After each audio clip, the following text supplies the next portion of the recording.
Hi, good morning. Welcome to another patch from scratch. This time I'm on the banks of the Cox's River, hence that noise in the background.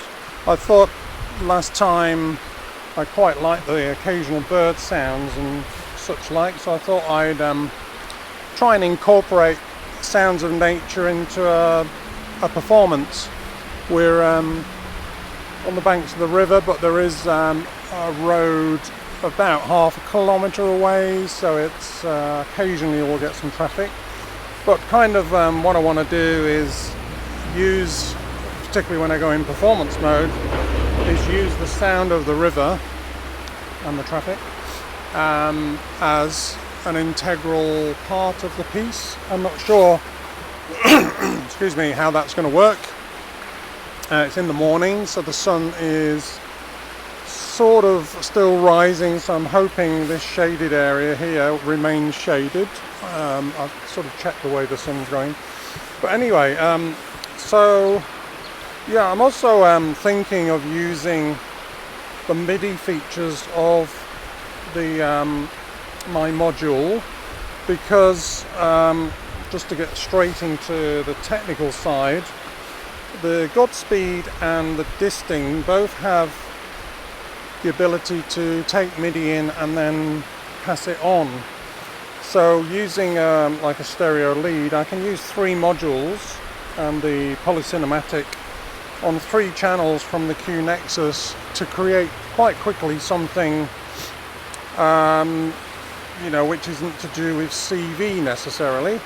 I will incorporate CV things, because otherwise there's no point in using Modular. I may as well just use a workstation or something. Just checking the camera. Hopefully the noise of the river doesn't impede too much. So anyway, on the MIDI side, let's just go straight into it, just because it sort of dictates the way the piece is going to go. I'm going to go MIDI in on the new Godspeed from my QuNexus MIDI box, which is around the back. MIDI through from there into the input of the Disting, and then using a second lead, I'm going to go from the through MIDI of that into the MIDI in of the PolyCinematic. So in theory now I've got the 3 sounds. I just need to hook up the audio, so I'm going to put the Disting, which is currently set to a piano sound, or that's what it loads with normally, into channels 5 and 6. I'm going to take the PolyCinematic in stereo as well into channels 7 and 8. And fingers crossed these work. It takes a little, PolyCinematic particularly is a bit bit temperamental on the MIDI side. So let's see if we've got anything. I'm going to be working quite hard from my perspective, because I'm monitoring my voice and the river, and obviously I've got to try and hear the music over the top. So we have got the PolyCinematic playing there. I'm going to turn its volume up. Some sort of organ sound. So I just want to check that on track 3. The reason I'm in the shade is so I can actually see some of the lights on the keyboard here. So in theory that should be channel 3 going through. Not quite yet, so I'll just double check the MIDI. Notice I don't need to worry about the new Godspeed.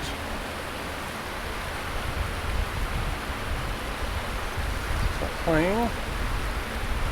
Nothing yet, just to show you it's working. So that's the Disting on a piano sound, and then new Godspeed on MIDI channel 1, track 1.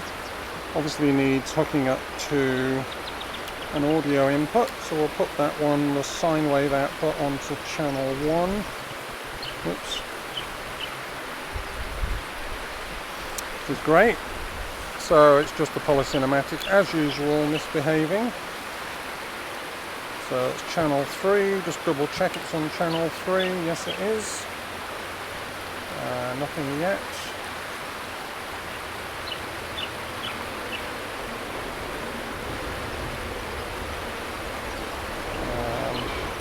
Definitely audio there.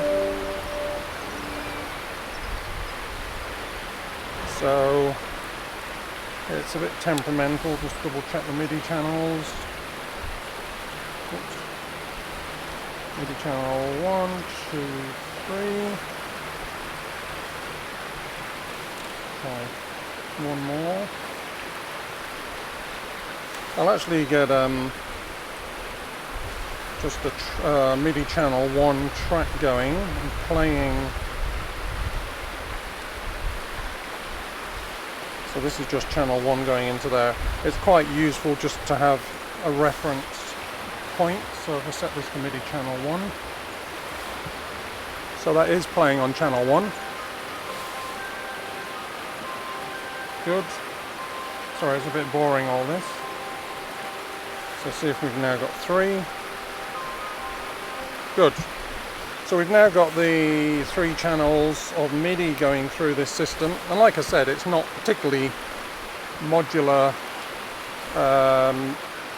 proper modular yet, but it allows me to do something like this, for example, bit of reverb. Hopefully I'm not blocking this camera too much. I'll try and keep low. So in record mode for channel track 1.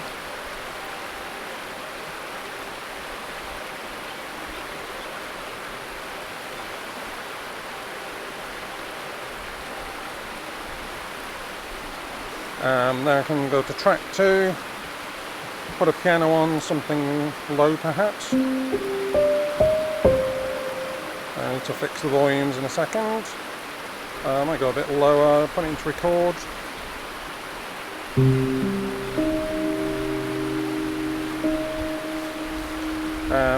Change the length of that, I think. So the length of track 2 I'm going to make a full 4 bars and quite slow, so I'm going to make the division slow. This is linked to Pam's expansion here, so when I press start on here it sends MIDI clock to the QuNexus box around the back. Keeps things in sync. Just deleting track 2 there, make sure it's in record. I think that's record.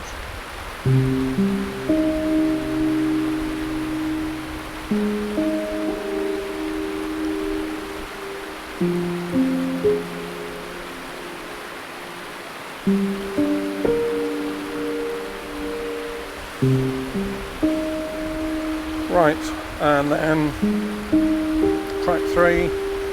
One of the ways that I do the PolyCinematic is to, in this case, just use it in full infinite release mode. That allows me to build up chords and just sort of leave them in the background. So, and then I can balance the piece, put the Godspeed one side, and as with Godspeed, new Godspeed, I've got control over the timbre, some birds whistling as well now, and I can go back, the chords,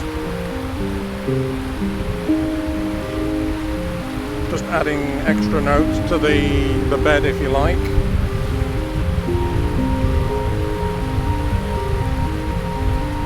Could be interesting to control the level of the water. I think in performance mode I'll probably turn the record level down just so I can hear the music properly, because it's about, in my ears at the moment, which is not brilliant for monitoring, the river is just slightly louder than the music, and that's obviously impossible to work with.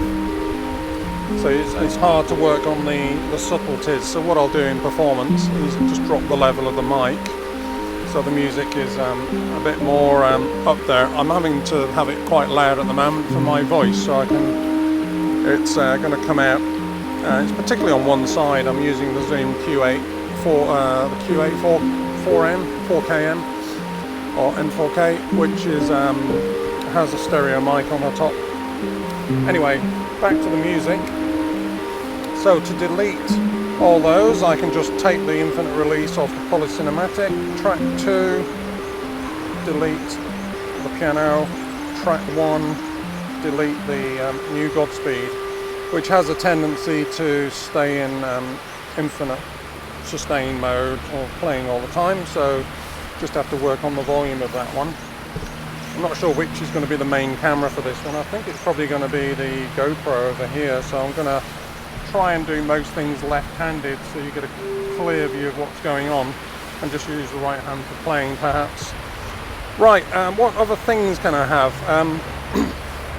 I would quite like some Pluck sounds, so I'm going to take the use the Moskwa CV out into, if I've got the right length of lead, into the Pluck, which is one of my preferred sort of plucky, realistic model sounds. Take the gate out of that into the Pluck 2, so that's the trigger, and then the audio output will take into, use the right length of leads, I don't really want it lots of things draping everywhere, so we'll go into channel 2 for that one. Cool, so that's on full damping at the moment. Like I said, I'll try and use my left hand where I can. And that's just going on a slow clock, so we need to get things sort of working in time. I'm going to clock the Moskwa just with a straight 1 in, 1 times clock, and then control its rate on the Moskwa itself. With the Pluck I can increase the dampening when I need it. Just for the moment I'll make it a 2-step sequence.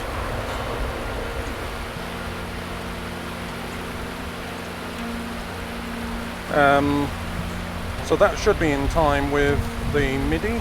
We'll check in a minute. In fact, let's see. Worth checking now. So on track 1, I'll just put in this 7-step sequence.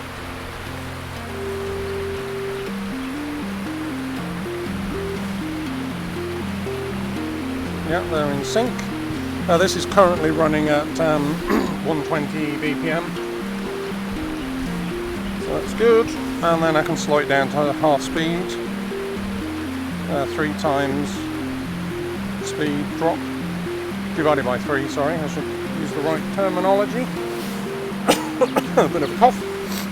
Where's that bird coming from? There are birds around here. Okay, I'm tweeting. So that's another sound. I'm going to keep this pretty simple. I'm not going to go crazy. I might do a bit of a probabilistic element. My favoured, let's do a 6 divided by 4 for the moment, into ProbMelod, Ornament and Prime, Phaseville, ProbMelod, which is just playing a couple of octaves. I use this one quite a lot.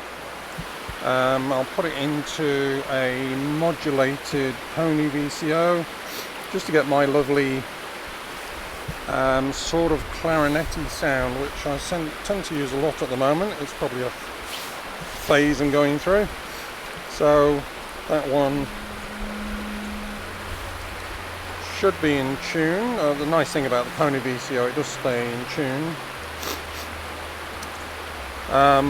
So that's kind of fast, so I'm going to use a divided by 16 clock.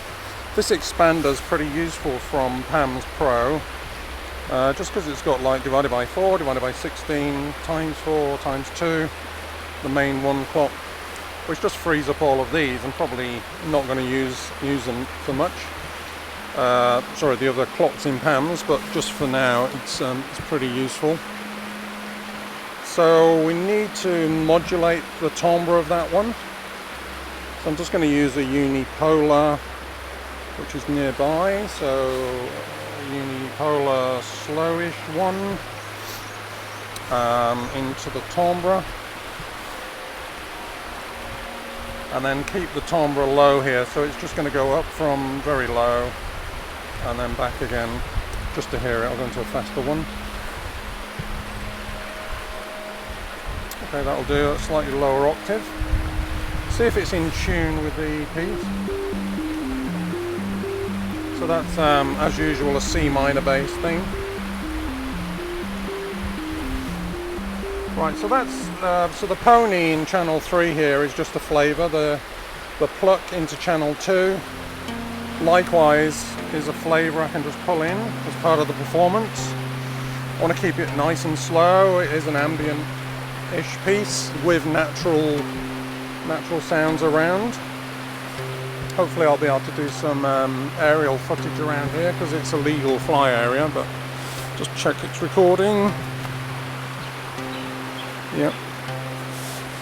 It's always annoying, you sort of occasionally do it. Put this guy's on. I occasionally do it. I'd recorded like an hour-long thing and then realised one of the cameras went off or something. At least with this one, the monitor will go if the battery runs out. Anyway, that's another issue with recording outdoors. So what am I doing? Oh yeah, just a flavour on the pluck. I can just introduce extra notes and things, and as you know, with the Moskwa I can randomise it, the probability, plus ratchets, just double hits occasionally.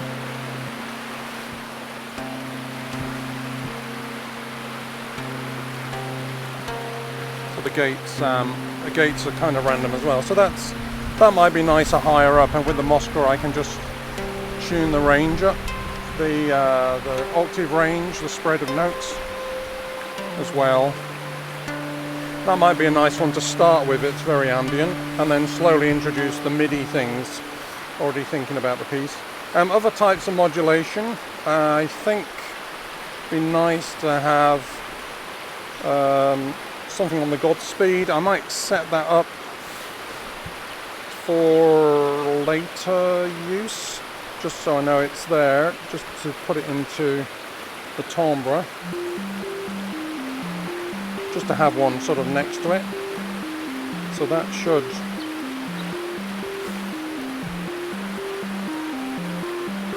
bring the folding in for the sound.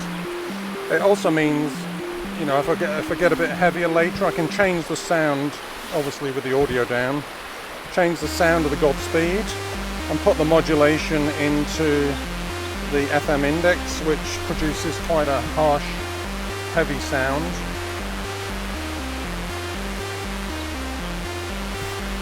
When I'm doing modulation, I really need to use a faster one just so I can hear the effect. So that's not a really ambient type thing. You can imagine that in sort of death modular. Is there such a thing? I know there's death metal, but I suppose there should be death modular.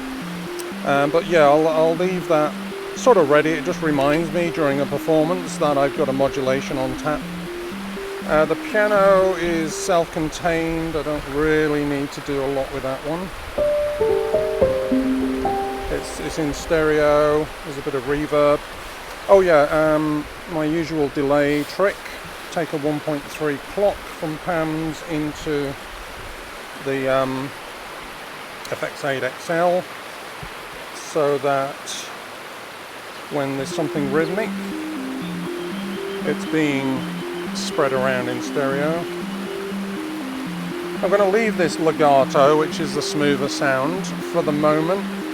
I could have put it pip slope and envelope shaped it through here, I suppose, or even put it through the low pass gate. But I think for ambient, I'm going to keep it pretty flowing because it's a flowing river. I don't want anything too choppy. And likewise with the pluck, it's going to be a soft, quite a long space between notes as well, so I'm going to really slow the clock down. And then on the PolyCinematic, which was a pain in the bum to get going MIDI wise, I'm just going to use as like a bed. So think of it, I kind of think of it as like painting. You know, the PolyCinematic is going to have this constant like background. Imagine if you're painting the sky and the overall landscape, you just put these sort of broad patches over, and then everything else is going to be you know, highlight feature pieces over the top of that.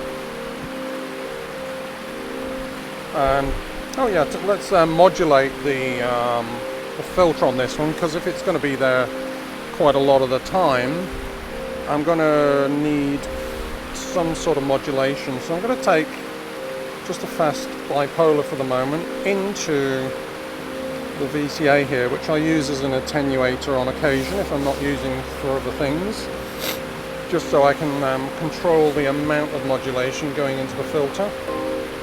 So I'll use the fast one just so I can hear it, and then to modulate the effect I can use the VCA CV here. Sorry, not the CV, this is just a gain for, it's got a CV as well, but this is, so you can hear I'm going from, and if I do it, choose a really slow one, it'll be a nice wave thing coming in and out, much like, you know, water or that type of thing. Let's hear it. And then, well, in performance, I'll try and use my left hand so you can see what I'm doing, because annoyingly the quality from the GoPro, this guy, is a lot better than the zoom. I use the zoom for recording 4 tracks at the moment, stereo from here and stereo mics, but the quality of the video is actually better from the GoPro. So both of them are in 1080p, which is not ideal, but because these things usually last 40 minutes to an hour, I can't really do 4K all the time. Right, so we got modulation there, the piano is good, and yeah, try and remember my right hand's just for keyboard, and I'm adjusting with this one. I think we're ready to go, so I'm going to just a recap. If you forgot or you jumped into the video late, I've got 2 stereo tracks, one from the PolyCinematic in 7 and 8 here. I've got the piano in 5 and 6. I've got the Godspeed in audio 1. I've got a Pluck string sound thing in audio 2, and I've got a Pony VCO sort of lowish droney slow changing thing in channel 3. I don't need any white noise and things because there's enough of that with the river. So what I'm going to do now is drop the mic level, so I'm not going to speak, just so that, whoops, I've got on the capture just a sense of the background, and I can boost it obviously. So right, thanks for that. Any questions, just ask, but let's hopefully go into performance now.